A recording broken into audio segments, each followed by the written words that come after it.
BibleWorm, reading the Bible with BibleWorm.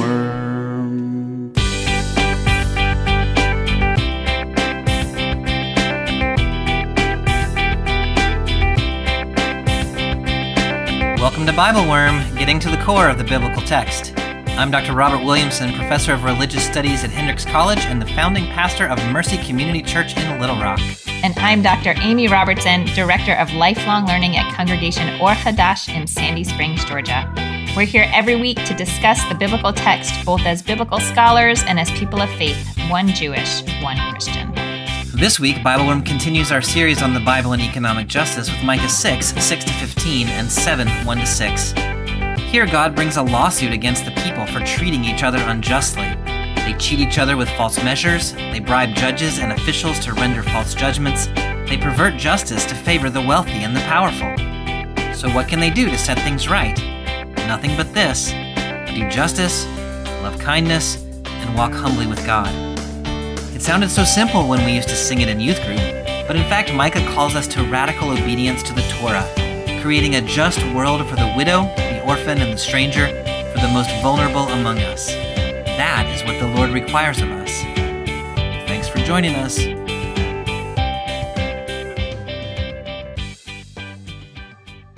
Hey, Amy, how are you this week? I am okay. How are you? I'm good. It's a good day for talking about a little Micah. We're in week 3 of our summer series on economic justice in the Bible. Mm-hmm. We've made our way so far through Deuteronomy, Leviticus. Today we're in Micah. Next week we're moving on to some New Testament texts. I feel like summer, it's a good time to talk about economic justice. It's always a good time to talk about economic justice. Yeah. Micah's like pretty different genre-wise than Deuteronomy and Leviticus. Micah is very different genre-wise than Deuteronomy and Leviticus. You want to tell us a little bit about Micah? I will tell you a little bit, and then I'm sure you're going to have things to add to this also. But in terms of, so Micah is a prophet, is one of the prophetic texts. He is from a town in Judah, so that southern kingdom of Judah. The text is set around the end of the 8th century, which is close to the time that the northern kingdom fell to Assyria. Right. But Micah seems to be speaking to the people of Jerusalem. Yeah. Not to the people of Assyria. I think there's some debate about when it was composed, like if it was composed close to that time or if it was composed more around the time that the southern kingdom fell.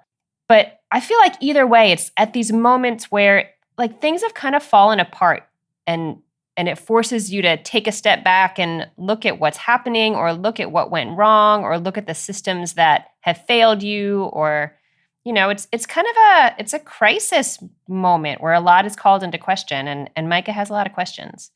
That's exactly right. I think that's so interesting and well said, Amy, that, you know, with biblical texts, mostly we struggle with exactly when they were written, whether the book was all written in one kind of time period or whether it's been added to down through history. Micah has all of those issues. Scholars talk about all of that stuff. You know, for me, if you read it canonically, it is exactly set in the 8th century, and you can read it that way productively. But as you're saying, you can also read it as well. Clearly, what's happening in this text is society seems to be falling apart, and Micah is trying to respond to that through his lens of belief in God. And so you can read it in the 8th century BCE, or you can read it in the 5th century BCE, or you can read it in the 21st century CE. I was going to say, you could read it last week, and it still makes exactly sense. Right. That's exactly right. One of the things that's interesting to me about Micah, you know, the end of the 8th century is also the time of Isaiah, the prophet we call Isaiah ben Amoz, who was writing right around the same period of time at the late 8th century. But Isaiah, as you well know, was a court prophet. He was in Jerusalem. He was part of he was having audiences with the king. He was sort of an elite kind of prophet. He was an insider, kind of. Very much an insider. Yeah. Micah is from a little town southwest of Jerusalem. He thinks of himself as being one of the working folk. He's thinking more like an agrarian laborer. And so he is coming from, at the same time, same circumstances, Isaiah, but he's coming at it from the perspective of the poor and the sort of the common folk, whereas Isaiah was coming at it with somebody who has access to the elites. So I just think that's interesting, and the positioning of prophets, Yeah. in different places in society. Yeah, for sure. So we're going to read today Micah chapter 6, 6 to 15, and then chapter 7, 1 to 7.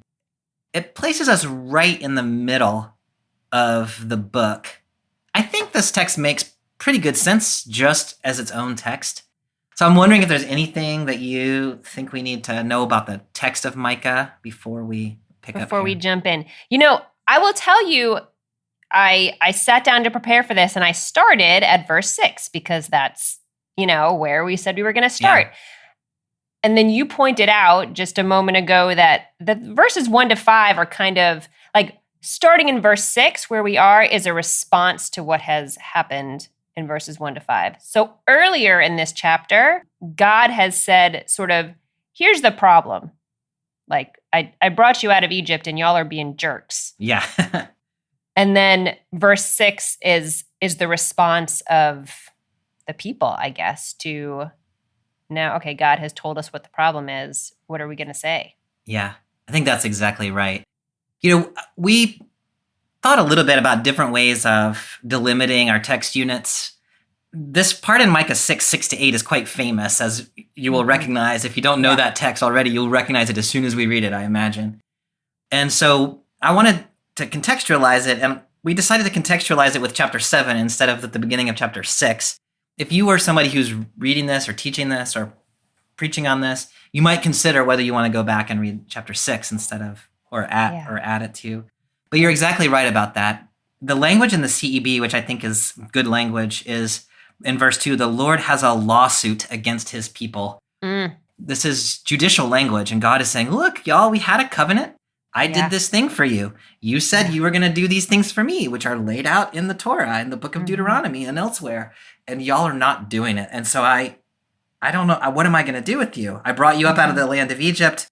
Now you're turning away from me. Like, tell me, like, what are you doing, guys? Yeah. So it's not even just you're being jerks. Yeah. It's like this is what we agreed to, and you're not doing it. Yeah. I redeemed you from the house of slavery in Egypt. I sent you Moses, Aaron, and Miriam. And now you said you were going to keep this covenant. And now what are you doing? Yeah. And so then Micah then is going to give voice to the people, at least here at the beginning, either speaking for himself, or I think he's giving voice to the people's question, like, how should we respond to God? So we'll pick up there then in Micah chapter 6. I'm going to read verse 6 to 8, and I'm in the Common English Bible. With what should I approach the Lord and bow down before God on high? Should I come before him with entirely burned offerings, with year-old calves? Will the Lord be pleased with thousands of rams, with many torrents of oil? Should I give my oldest child for my crime, the fruit of my body for the sin of my spirit? He has told you, human one, what is good and what the Lord requires from you, to do justice, embrace faithful love, and walk humbly with your God. That last verse, Micah 6:8, I don't know, in the Christian world, that is a very, very famous verse, and there's all sorts of songs about it. And, like that is it also in Jewish community? Yes, in the Jewish world, too, yes. This is like the most commonly quoted phrase from prophetic literature, probably. Yeah, that's so, it's such a lovely one. So we'll get back to verse 8 in a minute, but first we need to sort of think about what is the context of that verse, right? So in verse 6, the prophet, I think, giving voice to the people is sort of trying to figure out how are we going to respond to what God has just said? Like, God had just filed a lawsuit against us. Like, now what are we going to do? And so what do you make of this list of ideas? Right, I could do this or that. I could come with burned offerings. I could come with calves. Thoughts about those ideas? I mean, it's so interesting, even just the way you asked the question, because I think of it as like basically one idea, but an idea that sort of, like you could do sort of a smaller sacrifice or the sacrifices sort of get bigger and bigger, but it's all built on this model that the way to respond to this accusation that you are not a just people, you're not keeping the covenant, is we need to offer sacrifice. Yeah. of some kind. And it's so funny because maybe because I already know where this is going, but until I just looked at those two verses by themselves, I guess I didn't realize that like it's not immediately clear that this is a terrible answer. Yeah. From the text, but this is indeed a terrible answer. Yeah, so can you say a little more about that? Like, because that's it's an interesting observation that this isn't immediately a terrible answer, even though the text is going to turn out to think it's so. So you're thinking like from the perspective of the sacrificial system, this is kind of what one would think? Even within the sacrificial system, you can't just sacrifice things to make up for whatever nonsense you've done. Yeah. Like you sacrifice things in addition to making right on whatever you've done wrong. You always have to make restitution. You always have to make right on the sort of human to human level. So the idea then that this, accusation is being leveled by God, but it is an accusation that has to do with how people are treating each other. So the idea that you can take the person to person out of that and only try to remedy this with sacrifice is wrong-headed. I understand what you're saying now. That's so interesting. And the Christian parallel, like the non-sacrificial parallel would be asking for forgiveness for things you have done wrong while continuing to do things that are wrong. Yeah, continuing to asking God for forgiveness, asking Jesus for forgiveness, but continuing to do what you're doing and not even really intending to do anything about that. Yeah. You were noticing that the suggestions kind of escalate. So first it comes like, here's an entirely burned offering. Like that's pretty good. Pretty good, significant. And then there's 1,000 rams. And mine is in verse 7, the CEB is many torrents of oil. What is that in the JPS? Is it similar? Myriads of streams of oil. Yeah. It's like a river of olive oil. Yeah. And then now we're into my firstborn child. Yeah. Like that escalated. Yeah, it escalated and it escalated beyond the bounds of biblical sacrifice. So far beyond. Yeah. Right. Like this is not an answer that other parts of the Torah would be down with either. So I think it's easy sometimes to see Micah and some other prophets as sort of arguing that the temple system is inherently wrong or like taking issue with Leviticus. It's not taking issue with that. It's taking issue with the abuse of that system or the misuse of that system or the partial application of that system in ways that are just convenient. Yeah, so the sacrificial system is meant to sort of set the relationship with God right again after the behaviors that have been causing the problem have already been addressed. That's what you mean? Yeah. Yes. Yeah. Yes.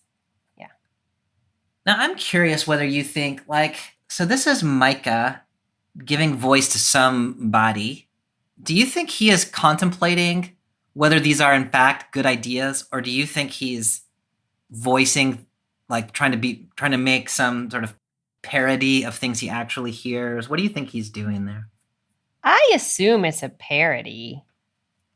I assume maybe he's actually heard these things, but I think especially given how it escalates to human sacrifice. Yeah. Yeah. I think it's a parody. Yeah. So the point seems to be there's nothing you can do, anything from a entirely burned offering to sacrificing your firstborn. No matter how extreme we go in trying to set this thing right through the sacrificial system without doing anything else. Yeah. There is no, no matter how far you escalate it, you're never going to get to a right answer. Yeah. Yeah. Mm-hmm. So then Micah says, look, he's already told you. Mm-hmm. Human one is, the CEB translates things related to Ben Adam or Bar Adam as human one. Is the JPS The JPS mortal? Has, oh man. Yeah. Yeah. Which sounds really funny out of context. Oh, man. Oh, man. Yeah. Yeah. So it's just trying to say, human one is actually a pretty good translation here. Human being. He's already told you what is good. So Micah is not saying, I am here and now telling you what is good. Mm, It is, God has already told you. yeah. Do you have a sense of what, like, that's a reference to? That is such a great question. And I don't know if I do. It's funny. In my translation, verse 8 is in quotes. And I Oh, had a moment first where I was like, are they quoting something specifically from the Torah? But I think it's supposed to say that this is, I don't know who it's saying is talking. So I think that's my translation's way of saying someone else is talking. Like this is a conversation happening between this imagined Israelite criminal yeah. and Micah, I guess. That's actually really helpful, Amy, to think, because I've been using the phrase Micah is giving voice to the people. But I like the way you just said that. I think that clarified a lot of things. Like, we could imagine this as one of the people, or, his imaginary interlocutor has asked this question, how should I approach the Lord? And then verse 8 is Micah's response. Yeah. So Micah's not voicing verses 6 and 7 as like his own idea. He's giving voice to someone else. So we could just imagine that he's in a conversation. I think that makes good sense. I think that's right. And then so here's Micah's response to that thing that's just been said by somebody in 6 and 7 is, look, he already told you. Mm-hmm. I read that already told you as, you've got the Torah is what I think he's saying. I think that's right. It's just there's not this is not a direct quote from one place, but this is an attempt to summarize, love your neighbor as yourself. That, sort of along those lines. Do justice, love, goodness, and walk. Yeah, so there's no mystery here. Like the Torah was given to you on Sinai, like you have known for a long, long time how to set this thing right. Trying to imagine all these ways of getting around it. Yeah. And I do think there's something to that, just human nature and, my own nature is if there seems to be a way you can like make the problem go away on the back end without actually stopping doing the things that are making you money or making your life easy or whatever it is, you kind of want to get away with that. And here Micah is saying, look, you have no excuses here, right? You have seen this. I love the way you were describing that as a summary of the Torah. And we've talked about summary of the Torah as love the Lord your God, love your neighbor as yourself in various contexts along the way. This is kind of a version of that. Yeah. But it's a different version of that. So in the CEB translation, do justice, embrace faithful love, walk humbly with your God. What is it? How does it read in the JPS? The JPS has do justice, love goodness, and then walk modestly with your God, which really means the same thing as humbly, but I'm so used to hearing humbly that it's funny to hear modestly here. Can you talk a little bit about those three? Maybe we should just talk about these one at a time and just sort of see what you think it means. So the first one in the CEB, do justice.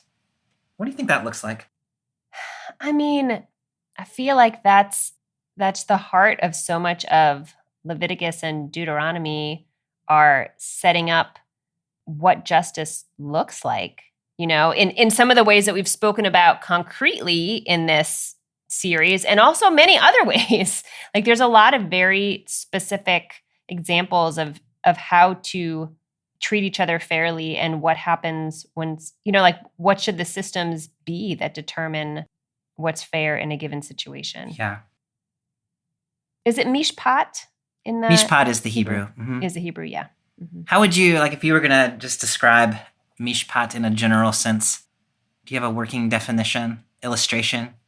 Well, I don't think this is a great illustration, but what is coming to my mind again is this traditional differentiation of the types of laws that we receive in the Torah, one being mishpatim and one being chukim. And the mishpatim are the ones that should make sense. Like there is a logic to them, and you can usually, if you think enough about it, you can get some kind of reasoning. Like it makes sense if you're not thinking just about yourself, but about how can a society best run if you really have the best interest of the society at heart.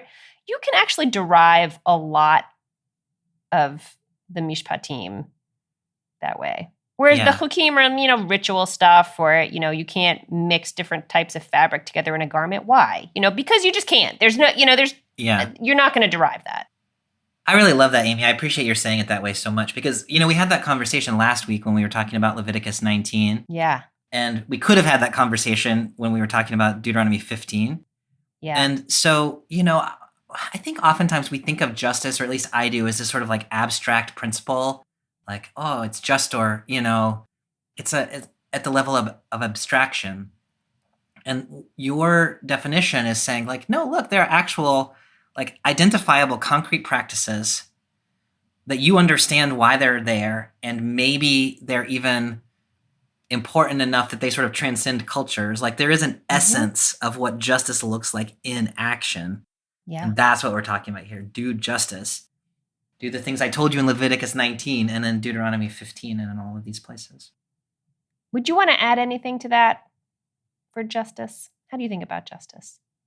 I mean, I think the way that you were interpreting it goes a long way. And when I talk about like what is the community envisioned by God, the way that I tend to abstract it is creating a society in which even the most vulnerable people are able to not just exist, not just get by, but actually like thrive, have a meaningful life. They are taken care of. And the wealthiest people are living within their means in ways that create this possibility of everybody having enough. Yeah. Like that sort of, when I picture like, well, what does justice look like if you're doing it? It's that. Everybody is being treated fairly. Everybody has enough. Everybody is sharing what they have with people who are in need. We're resetting the debt structure. Like we're taking care of each other. We're all in this thing together. And I like that there are specific rules in the Torah for how that gets done, but I think it's one of those things like you kind of know it when you see it. Yeah, right. The Torah gives you a lot of examples, but yes, you should be able to derive it. Yep. The second one here in the CEB, embrace faithful love. The word there, faithful love, is the Hebrew term chesed, which gets used kind of a lot in the Hebrew Bible. Do you have a sense of what was happening there? Chesed in my mind is like a sense of loving connection to other people. And so I would understand this as like intentionally leaning towards things that create that sense of mutual care and warmth. God is described as being full of chesed, and so we sort of emulate that. I don't know if I have examples from the Torah specifically of what chesed looks like, although it feels much more emotive to me. I don't know if that's right. I guess you can treat someone with warmth without feeling warmth, but I don't know. Anything you can do to really like feel a connection to the other people in your community. Yeah. That word chesed is translated in the NRSV. I'm not looking at the NRSV right now, so I'm not sure if it's translated that way exactly here. I think it's just kindness here. Yeah. Sometimes you read it as steadfast love and kindness. Yeah. And I really love that the word steadfast is included in there because it's sort of this like, you can trust it. It's ongoing. It's sort of like fidelity or something like, I got your back. And that's what it means to have steadfast love and kindness for someone is, I'm going to treat you well and I'm always going to do it and you don't have to worry about me. It is something that is just going to be there. I love that. I love that.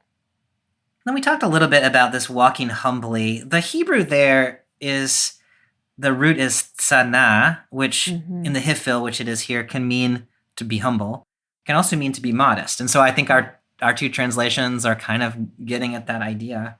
If you think about like walking humbly, walking modestly with God, you're not just walking with anybody, you're walking with God. What does that mean? It's a good question. I mean, okay, I'll start with the basics, and then maybe you can layer on some more color or complexity to it. But I mean, I think of it as part of it is, walking with your God, meaning sort of you Yeah. are in partnership with God. You are Yeah. walking with God. It doesn't say, follow God. Of course, there is a differential between God and humans, but there is a sense of like, God needs you to do your part in order to create the world that God has in mind. And also, don't get all high on yourself for like don't start thinking like I'm God's partner and I can change, I don't want to do it that way. We're going to do it this other way. Like you're not that kind of partner. Right. Yeah. So those, I don't know. I had never really thought about how those things fit together, but it's an interesting little dance to do. Yeah. You do have power, but not all the power. Yeah. I think that's really well said.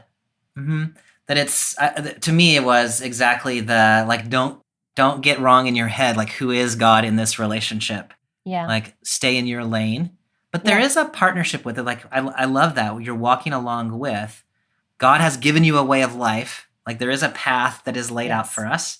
So we walk along that path with God. And that's a kind of a big deal. That's pretty cool. But don't get confused about who is God. Yeah. Anything else we should say about that? We lingered over that for a little while because that's such a famous passage. It's so beautiful. Yeah. Anything else we need to say about it?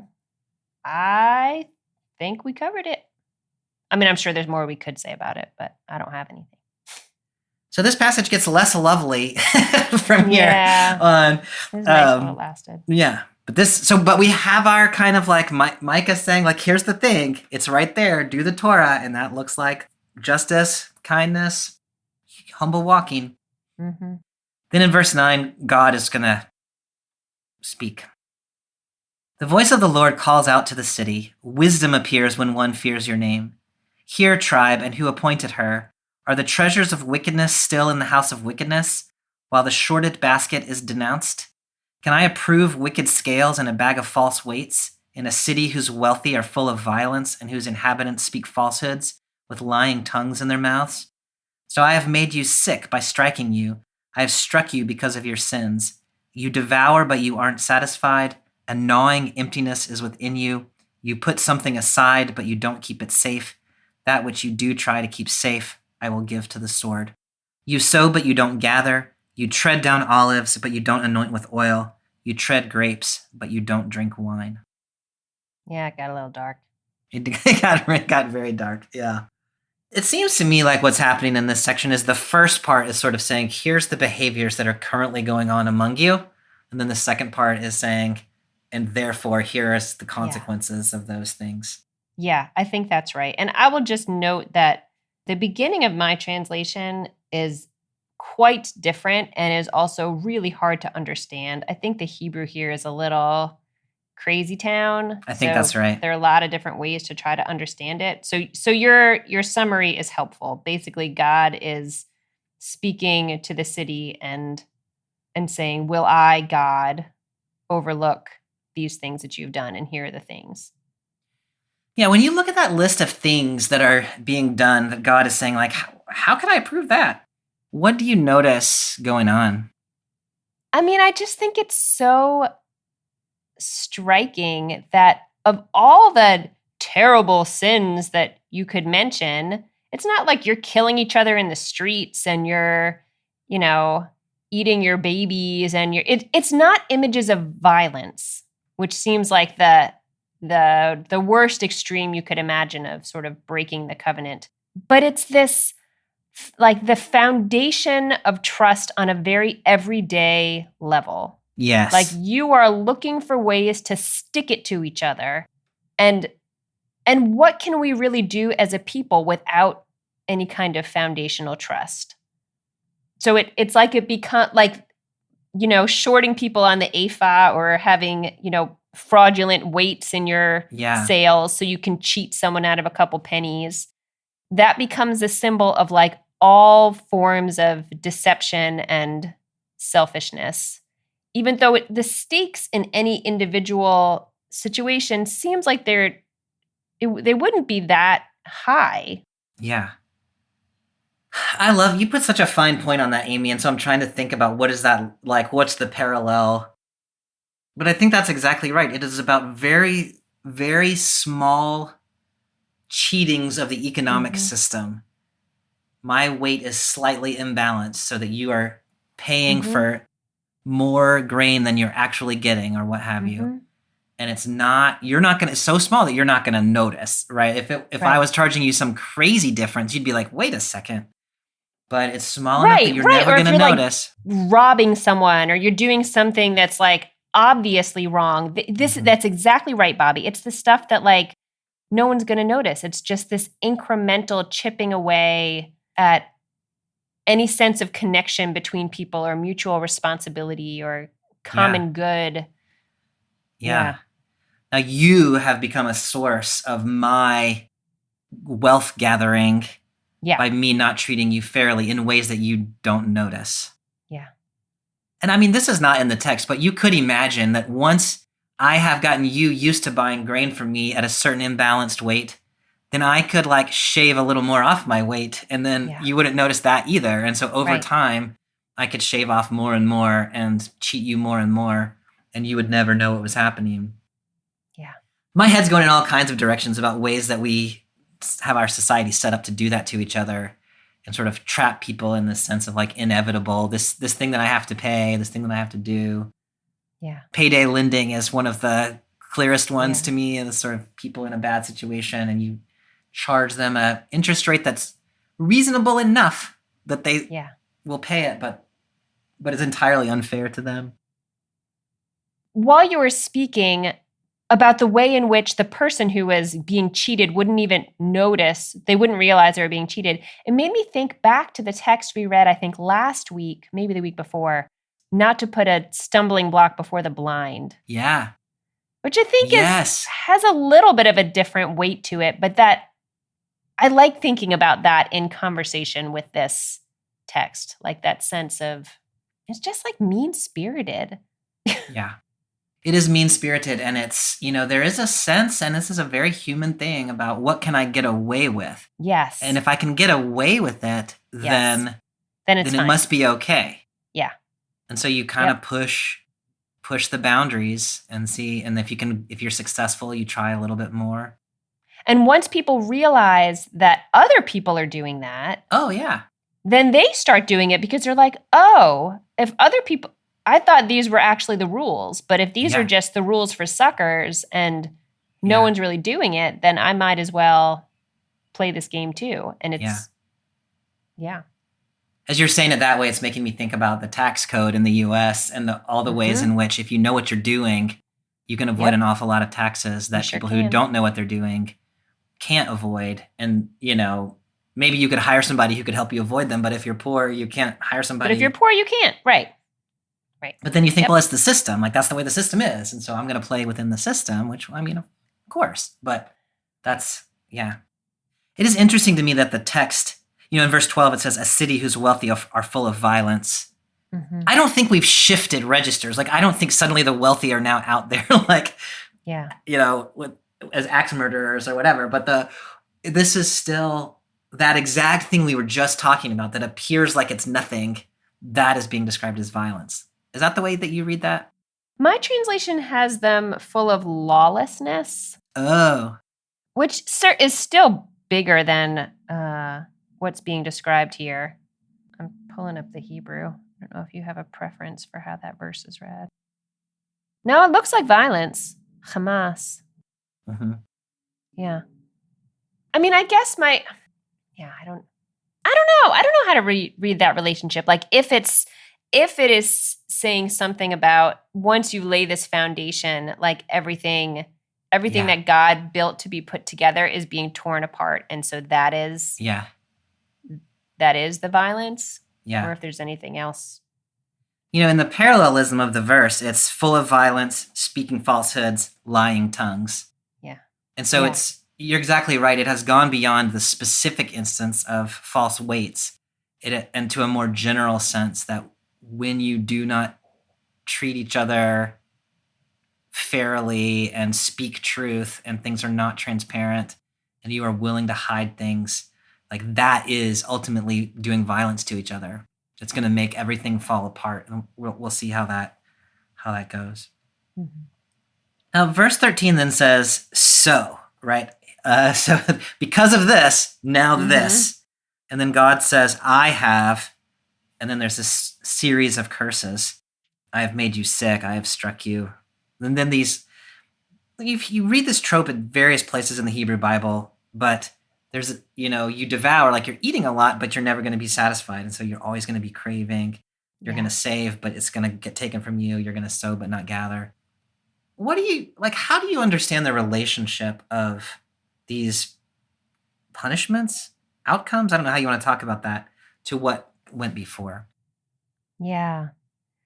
I mean, I guess I see it as, almost going back to that introductory section of this chapter that we described at the beginning. There was a covenant and there were rules, and you were supposed to keep these rules, and God was going to keep these other rules.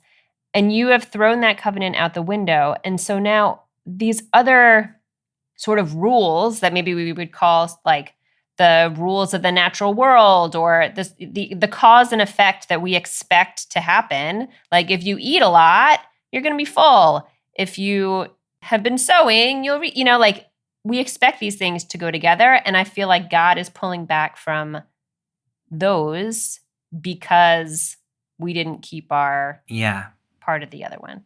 Yeah. No, I think that's right. One way of reading this, I mean, it is, so I'm going to do this to you. Mm-hmm. So it is a punishment from God, but also, the way that I tend to read it is these are sort of natural outcomes of the things that you're doing. And so God doesn't really have to like swoop in on a cloud and cause all this stuff to happen.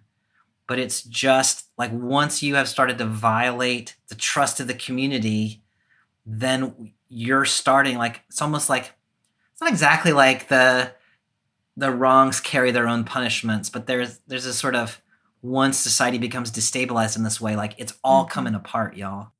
And you could read that as God sort of putting a finger, on it and making everything terrible.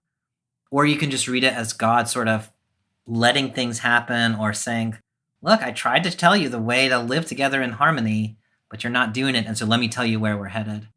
Yeah. I struggle sometimes with passages in which God sort of says, I'm going to mess you up because I'm like, that's like fair. You don't ever actually see that really. Like if you look around the world and see like, is God punishing us? Like there's no way to really know. Like what you see is society's coming apart. Yeah. And you can interpret that as God is punishing us for things we're doing, or you can interpret it as, well, things are just falling apart. Or you can try to read those two things together. The way God punishes is through letting things take their natural course. That's really helpful, Bobby. And I that had occurred to me with the first one, this idea that like your insatiable greed is met with insatiable hunger. Yeah. And that's true. Like once you turn your attention towards acquiring things, yes, there's no point at which you're going to suddenly stop wanting things. You just, it never ends. And I guess I'm thinking about like you'll have grapes but no wine to drink. If we think of that more broadly in terms of the society as opposed to the individual who has been treacherous, then yes, I think that's right, because everyone's misusing resources and hoarding things, and so anything that would have created plenty is now tied up someone's offshore bank account. There's this illusion that, if you think of the world as limited, scarce, and you think, okay, well, we can't all live together peaceably, so I need to get what's mine. There's a sense that that's the way it ought to work among us, I think. But the biblical view seems to be, no, actually, it's if you want to live in peace and prosperity, you need to make sure that everyone else is also living in peace and prosperity. Yeah. Because once there are haves and have-nots, eventually that system is going to implode on itself. People are going to become desperate.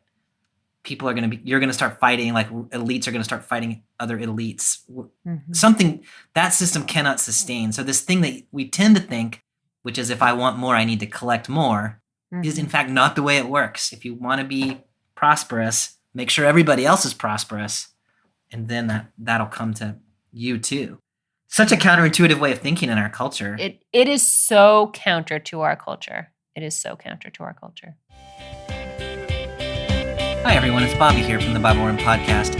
We hope you're enjoying our special summer series on the Bible and economic justice. Amy and I are grateful to you for being a part of the BibleWorm listening community. If you're looking for more BibleWorm resources, we hope you'll check out our Patreon at patreon.com/BibleWormPodcast. There you can sign up to receive early episodes, weekly liturgies, and video Bible studies that go along with the podcast. Or for just $4 a month, you can support our ongoing work and help keep this podcast freely available to the public. Plus, you'll receive a snappy BibleWorm sticker that will make you the envy of all your friends and family. See patreon.com/BibleWormPodcast for details. And now, back to this week's special episode. Okay, so this sort of, I don't know, what's the word I'm looking for? It's the hand gesture that goes with it. Okay, I'll describe for those who can't see him. There's like his hands start in the center, like his palms are up, but his fingers are together, and then they move out to the edges. And they wiggle. And there's wiggling. And there's wiggling. Yeah. Mm-hmm. That is the gesture for unraveling. Ah, got it. I just couldn't come up with the word. Good. Okay. Yeah, that's the universal. It's probably not. It is my, anyway, all right. This unraveling of society continues on then in chapter 7. I'm going to read 1-4. Mm-hmm. I'm doomed. I've become like one who, even after the summer fruit has been gathered, after the ripened fruits have been collected, has no cluster of grapes to eat, no ripe fig that I might desire. Faithful ones have perished from the land. There is no righteous one among humanity. All of them lie in wait for bloodshed. They hunt each other with nets. Their hands are skilled at doing evil. Official and judge alike ask for a bribe. The powerful speak however they like. This is how they conspire. The good among them are like a briar. Those who do the right thing are like a thorny thicket. A day for your lookouts. Your punishment has arrived. The confusion of the wicked is nearby. This is bad. Yeah, this is bad. What do you think has happened to the righteous? Faithful ones have perished. There is no righteous one among humanity. My first question about this text, which is a little strange because I don't usually think about historical setting first, but this reads to me like it's set after the Babylonian exile. When like some group of people from Jerusalem have been sent out, and this is one of the remaining people. Yeah. But I would appreciate your help in expanding the way I'm thinking about this a little bit. Part of it, my translation is strange. Like it says, I am become like leavings of a fig harvest, like gleanings when the vintage is over. Like, okay, so now you're a piece of fruit. But then the fruit starts looking for other fruit to eat. It doesn't make any sense. I like your translation better. Yeah. I mean, I think that this is another one of those sections where the Hebrew is complicated. It is and challenging. We could probably spend some time translating, but we don't want to do that. We don't need to do that. In front of everyone. No, I mean, I think what you're after is helpful, that something has happened at the exile, if you read this text as later than the 8th century, and some people have been removed from the system. The people who are trying to do right are gone completely. Yeah. You know, that happens all the time. And this text could, I think, just as well be read toward the end of the 8th century after the Assyrians have come against and destroyed Samaria, or when Sennacherib comes against Hezekiah's kingdom right around, 700 or 701 or somewhere in there. There are these times of like political turmoil in which people are, they're choosing sides, and they're picking, like, are we going to be loyal to Judah? Are we going to be loyal to Assyria? Are we going to rebel? What are we going to do? These times of like where the world is already kind of in an upheaval, you've got to make some choices. And it seems to me like what's happened here is the people with power have sort of expelled, they have purged, to use language that you hear around our times. They have purged the people who are actually like have the interests of society from their midst. Maybe they've gone into exile. Maybe they have simply been pushed out of their positions of power. maybe another way of reading it is people who used to be righteous have sort of said, look, being righteous doesn't get you anywhere anymore. And so they have flipped. Like, I think all of those ways of reading it, I think, are possible. And I think each of them has some relevance, some significance for how we think about this text. Yeah. I have a question for you. Yeah. Just recently we were reading the text about leaving the gleanings in your field as an act of justice, right? So the fruit that's dropped or the fruit that you miss picking up the first time you go through, you don't go back and pick it up because the poor are going to need to go back and that's theirs. Maybe because we just read that text, I'm like, is there any resonance with that metaphor, with that law in this metaphor? Or is this really just saying you're the unwanted stuff or the stuff that wasn't cared enough about to be seen by the owner of the field? Because the gleanings aren't supposed to be thought of as like gross. Mm-hmm. You think it's just like Micah's an agricultural guy, and so that's just how he thinks about it? So the CEB, even the English is complicated here, but I have become like one who has no cluster of grapes to eat or no ripe fig that I might desire. So even though everything has been gathered into the barn and everything has been collected, I'm still like one who has nothing to eat. That's the metaphor. Is that the same metaphor? It might be that my translation is just so weird that really might be the issue. I mean, I think we're in a land in which people are trying to make sense out of weird Hebrew, and so they make sense of it in different ways. Right. So in your in JPS, Micah actually is the cluster?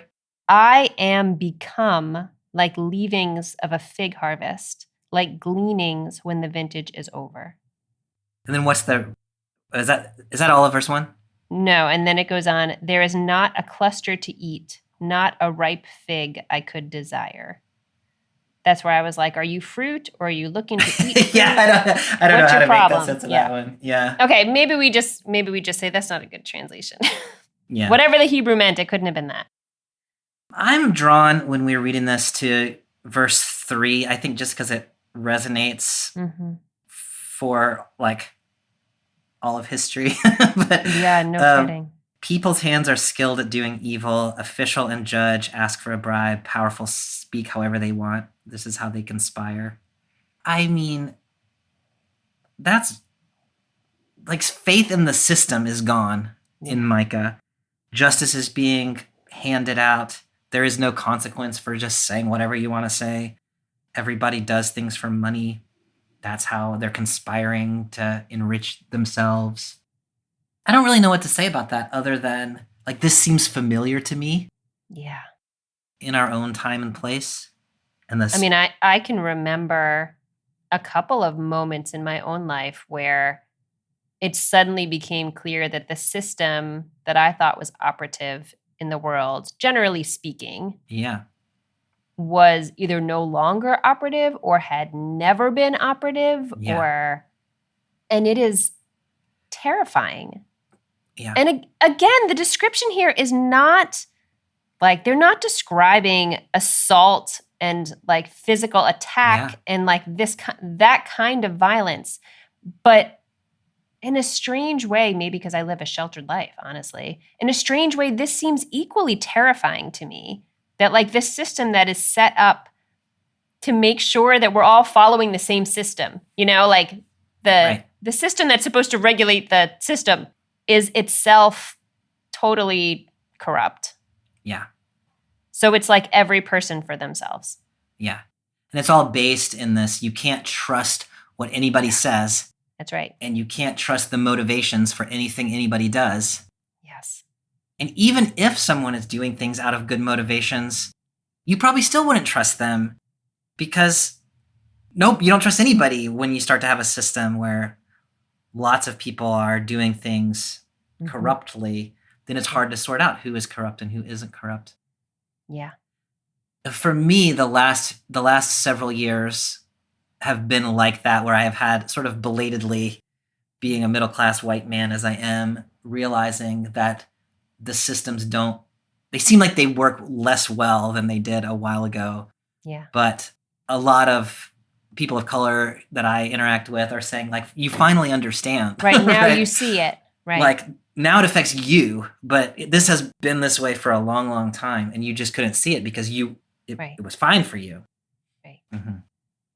Yeah. So Micah is sort of opening that up and saying, no, look, pay attention. This is how it's working. So by the time we get down to verse 5, then things have really become, it's just at the core of everything. So verse 5 to the end. Don't rely on a friend. Put no trust in a companion. Guard the doors of your mouth from she who lies in your embrace. Son disrespects father. A daughter rises up against her mother. A daughter-in-law against her mother-in-law. The enemies of a man are those of his own household. But me, I will keep watch for the Lord. I will wait for the God of my salvation. My God will hear me. My goodness. Now we're not talking about sort of abstract people out there somewhere. Yeah. Yeah, it's like a dystopian novel. Like, trust no friend. It, like, that sense of, like, profound aloneness is just so completely counter to, like, the chesed, the loving connection, the steadfastness that was intended. And it's terrifying, and it's sad. Like, who would want to live like this? Who would want to live in a world where you trust no one? Yeah. And yet, how many messages in our society are there today that we should trust no one? This is reminding me of, like, the Hitler Youth in the 1930s, where kids were turning their parents in, people were turning in their loved ones, as this sort of Nazi movement came to the fore. And like that sort of fracturing of society, so that what initially seems like kind of maybe distant corruption that may or may not affect me, somebody's leaning, like they're shaving their weights a little bit and cheating people out of their money. And then that has become dishonesty in the way that we relate to each other. And then that has become taking bribes. And that has become just saying whatever we want to say. And now you can't trust anybody, even your kids or your spouse or your family. And it's that sort of thing of, like, it seems so innocent, innocuous when it starts out. But look where it ends up. And I think history shows us that Micah is not wrong about that. Yeah. I don't know what to say about verse 7. It seems a little simple, idealistic. It is strange coming after this. Like, a lot of effort has been put into portraying the complete unraveling of everything that the Torah has been trying to build. Yeah.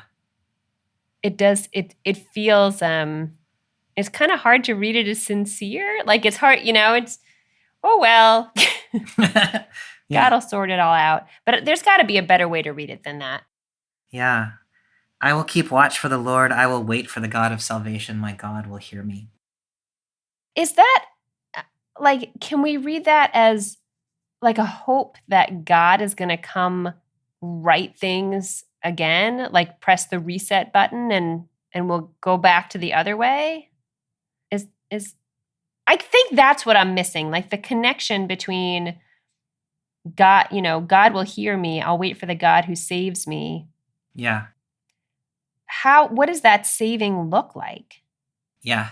Like, is that now you'll be taken out of this society and you can go live in a utopia? Or is that, like, I don't know what exactly Micah's picturing. No, I think you've asked that really nicely. And, it's just to remind us that this all started back in verse 13. So I have made you sick by striking you, God says. So you started out doing these things. And so I have allowed this thing, is how I read it. I have let the natural consequences of the thing that you started doing just play out. And so here is where we are. And so then the sense would be that if God were to step back in, God could sort it all out. Yeah. But then the no, question of that's like, well, what does helpful. that mean that God would step back in? And is it this sort of like magical moment where God says, kapoof, everything is Yeah. fine? Which to me then goes back to Micah 6:8, which is like, here's what I require of you. Like, this is what, if you want to set things right, what I need are justice, kindness, humility. And then that puts it back to us, right? If we want to be in the kind of world that God created for us, intends for us, we've got to live with justice, kindness, and humility. That's what the Lord requires. Yeah. Yeah. I think what I'm struggling with is because things have gone, because things got to a point where, maybe God said, like, okay, I'm going to let you do it your way and we'll see how you like it. Yeah. I wish, here's Amy's rewritten Bible. I wish it ended with this sort of like, I'm going to bend it back. Like, Yeah. I will look to the Lord and like live into this teaching that I know we have. And instead it's, I will look to the Lord and I will wait for the God who saves me. I guess it does get to a point where you're like, okay, we're going to need some divine intervention here. But I don't want to just let it, I don't want this just to be like a call out for some outside force to save us from ourselves. Yeah, no, I was really hoping that verb to wait was going to be the Hebrew kavah, which also can mean to hope, because I think that's such a better word, but it isn't. So it really is just about waiting. Yeah, I mean, to me, this is the perpetual problem that faces Judaism and Christianity, which is these texts identify the humanness that causes the disruption of society. And they tell us there's a better way. And God has already told you, oh human one, what it is. Mm-hmm. You just got to do it. And we prove over and over again that we can't do it. Yeah. The Christian answer to this problem, of course, is Jesus. Mm-hmm. Then Jesus comes and tells us how to do it, and then we still can't do it. And so we say, well, Jesus is going to come back and set it right at the end. And then various forms of Judaism have messianic expectation. Mm-hmm. And then like there is some sense that there is going to be a setting right, but there is a perpetually deferred, we never quite have gotten there. And so what do we do in the meantime? I agree with you that I am not, like the verb wait is not the verb that I'm looking for there. Mm-hmm. The sense of I'm going to live justly, kindly, and humbly. And whatever else happens, but me and my family, we're going to live the way we're supposed to. Like I want just something like that. That's what I really want to see. Yeah. Here. Yeah. Mm-hmm. I really want to find something to do with wait. There's got to be something. I'll wait for God to provide that answer for me. Yeah. The thing that I do like about this ending is we've just gone through this long, long list of people you can't trust. And it starts from the people in charge and it ends with your spouse and your kids and your best friend. Yeah. And then verse 7 says, but you can trust the Lord. And so there is a fundamental trust mm-hmm. at the center of everything. Mm-hmm. The problem is that we have, or many of us have in this text, failed to trust, or at least like turned our back on that promise. But it's still there. Yeah. Like God is still there. God is still trustworthy. All of these things that God seeks from us in verse 6 are also characteristics of, maybe not the humble part, but God is the God of chesed and mishpat and justice and kindness. And so mm-hmm. those things that are there at the very core of everything that is.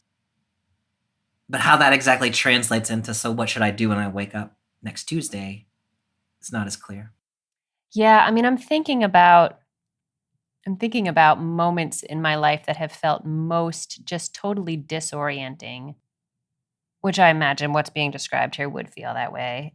And I'm trying to think of waiting as sort of like this sacred pause, like okay, I see this didn't work.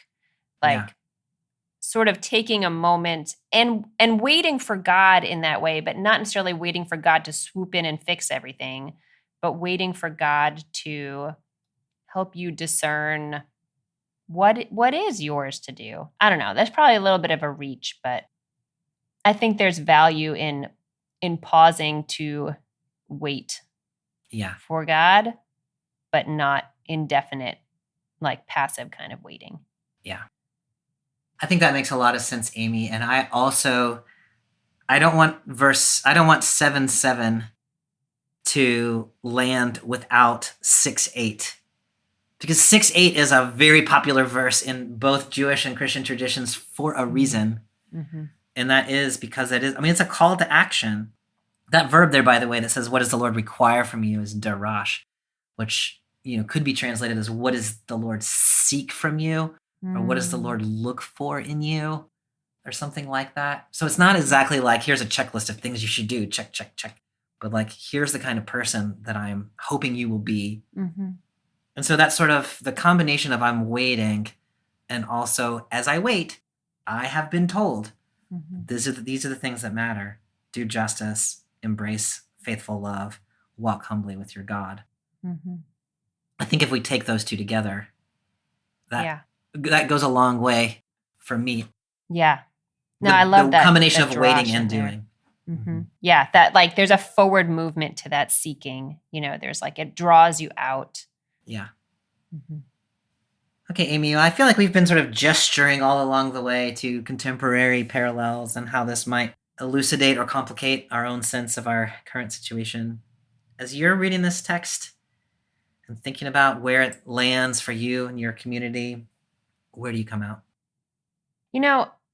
I'll tell you where I sort of started, and then in my head I've already started this sort of separate conversation that like where I came out is not enough. Yeah. So the natural place that I landed was when you are in a culture that has so many messages about not trusting people and legitimate reasons to not trust people because there is corruption and all the time we learn that the systems we thought were in play are not really in play, and that there is all this corruption. How do we live 6-8 in the face of that? Yeah. Like, how do we continue to try to shape the world in the way that Torah and the New Testament also envision? And so maybe the fact that it's hard for me to answer that question really is like, well, maybe I do need to wait for God or have some sacred pause to think about like what can that look like in this moment or in this situation? So so that's sort of where I start. But then where I feel like I need to do more is like I'm thinking back to your teachings and what other times we've been reading the prophetic texts, that really whenever someone is being critiqued, you'd best think it's you. Yeah. Not that like, oh, I'm the lone good person trying to live amidst these monsters. Like, that's not you. Yeah. In what way are you the monster? And I feel like I have to sit with that a little bit. Yeah. I feel like I have to, I don't, again, like, sacred pause. Like, I don't know the answer to that question, but I also know it's true. Yeah. I'm really glad you didn't pipe in with telling me how I'm the monster. Although it might be helpful. I think that's right, Amy. I appreciate the way that you've said that and your vulnerability about it. And, the way that I kind of like to think about it is this text is giving you a choice. It is helping you and me diagnose the ways in which we have been and are capable of being the monster. And it is showing us that there is actually an alternative that is possible. But you can't live the alternative until you recognize the ways in which you are complicit in the system and you figure out ways of being just and kind and humble in the face of that. You got to do all of that. You're not condemned forever to be the monster, but the tendency among us, like this text says, there is nobody righteous left. And I think if you take that seriously, that does make you say like, well, maybe I'm not being righteous. That's hard. That is hard. And, one of the things that came up in the BibleWorm Collaborative was what are people going to do with this text? Like I want a message to stick in my pocket that's like, okay, well, so I hear this text, on BibleWorm or in my community or preach in my church, and I'm going to go home and do something different tomorrow. What's it going to be? And this text is not that. You know what I mean? Like we're talking about big, deep, fundamental things. Yeah. And so where I love that you ended up was maybe there's waiting. And it's not waiting just like doo-dee-doo, like I hope God's going to come in. Problem. Mm-hmm. But I don't know how to stick this in my pocket. And if I could stick it in my pocket, probably I'm not taking it very seriously. But so maybe what this text calls us to is a deep discernment as individual people and especially as communities of faith to say, in what ways are we complicit in this world that Micah is describing, and how can we live it alternatively? Yeah. And that's not something you're just going to wake up and do. That's something that's going to be an ongoing conversation. Yeah. The way you just described, what people want, in all faith communities, I think is, a little untidy message they can take home and have some little thing to change. That's exactly what's being critiqued in the beginning when people with what shall I approach the Lord? Like, okay, what do I need to do? Yeah. I'll do my couple things and then That's exactly right. I'll be good. I'll feel good. Yeah, Micah's not giving us that. He's not. And also in verse 8, he already told you. I know. God already told you. Like, what are you wondering about? It's right there. Yeah. Like, I'm not saying this is simple, but I'm saying it is also not a mystery. Like there is for us in the Torah, for Christians in Jesus's interpretation of the Torah, which we'll talk about a little bit next week. It's like, it's there. Yeah. It's not easy, but it's there. Yeah. And it's not discrete. It's not like, here's the thing you do and you can check it off. Like it's woven into the fabric of every single thing, every dumb thing you do, everything. Yeah. This was reminding me of our conversation, whenever that was, about the Good Samaritan parable in Luke 10. Mm-hmm. And the way the way that the legal expert asks that question of Jesus is, what do I need to do to inherit eternal life? And he asks it. Amy Jo Levine says, I think it's an aorist participle that's like, what do I need to do, by lunch tomorrow? Mm-hmm. Jesus says, love your neighbor, love God, love your neighbor, do this and you will live. And it's this sort of like this ongoing, like you got to do this every moment of every day for the rest of your life. Yeah. And I think that contrast that you're drawing out between like, okay, well, what's the one sacrifice I need to make? Check. Versus like, here is a way of life that you have been given. What you need to do is live that way of life. I think that's exactly right. Yeah. All right, Amy. Well, that was a hard text. I know, but a true one. So these are important conversations that we need to have. And, there's only so much you can do on an hour-long podcast. But hopefully, if we take this text seriously in our communities, there is a conversation to be had. Yeah. For the next 3 weeks, we're going to transition out of the Hebrew Scriptures into the New Testament. And so next time, we're going to be in Luke chapter 4, which is Jesus's sermon in his home synagogue in Nazareth. And then in Luke 18 to 30, which is the story of Jesus and the rich young ruler. Sounds like a plan, Stan. All right, Amy. I'll see you next time. See you next time. Thanks for joining us for this week's episode of BibleWorm. If you've enjoyed this free podcast, we hope you'll help us keep it going by joining our Patreon for as little as $4 per month. You can also sign up for other goodies like early access, video lectures, weekly liturgies, and more. Visit patreon.com/BibleWorm podcast for details. BibleWorm is produced by Bobby Williamson and edited by Joel and Laura Becker. Our theme song is sung by Colin Bagby. We are grateful to our many supporters for helping us keep the podcast going. A special thank you to our executive producer, Fox Valley Presbyterian Church in Geneva, Illinois.